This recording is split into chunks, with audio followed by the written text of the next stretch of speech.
बिहार विधानसभा चुनाव में एनडीए को अपनी हार का डर लग रहा है और इसी के चलते उसकी बौखलाहट भी सामने आ रही है। अब तो सीधे सीधे वोटरों को ही धमकाया जा रहा है। तो सवाल चुनाव आयोग पर भी उठ रहे हैं कि आखिर वो चुप्पी क्यों साधे हुए है। वोटरों को धमकाने वाले नेता खुलेआम घूम रहे हैं तो मतदाता डरे हुए हैं। धमकियां केंद्र के मंत्रियों की तरफ से दी जा रही है। देखिए ये रिपोर्ट।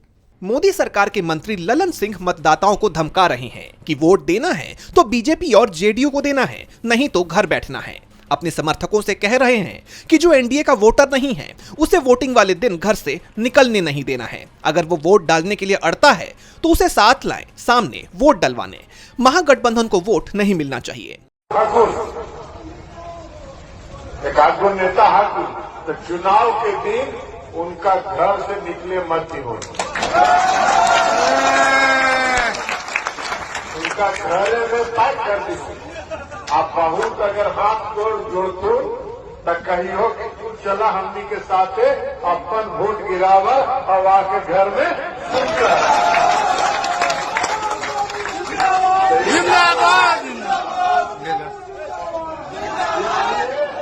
इसलिए आज से सब लोग कमान संभाल लें और कमान संभाल के चुनाव में अब समय नहीं। ललन सिंह मोकामा में आखिरी समय तक डटे रहे। अनंत सिंह जो मोकामा से जेडीयू के उम्मीदवार हैं, जिन्हें विपक्ष के कार्यकर्ता की जान लेने के मामले में गिरफ्तार किया गया है, ललन उनके लिए प्रचार कर रहे हैं, उनके लिए जनता को धमका रहे हैं। और सबसे बड़ी बात तो यह है कि चुनाव प्रचार खत्म होने तक ललन सिंह मोकामा में ही डटे रहे।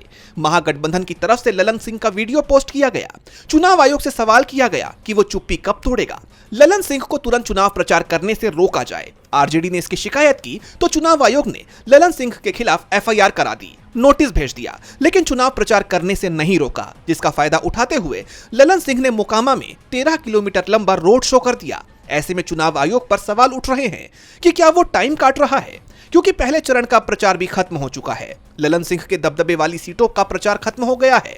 अब अगर उन्हें 24 घंटे या 48 घंटे के लिए प्रचार से रोका भी जाता है तो एनडीए को ज्यादा फर्क नहीं पड़ेगा। ऐसे में सवाल चुनाव आयोग से किए जा रहे हैं कि अगर ललन सिंह की जगह एनडीए विरोधी कोई नेता होता तो भी क्या चुनाव आयोग का इसी तरह रवैया होता। फिलहाल मोकामा सीट पर तनाव बना हुआ है और चुनाव आयोग सवालों से घिरा हुआ है। डीबी लाइव की रिपोर्ट।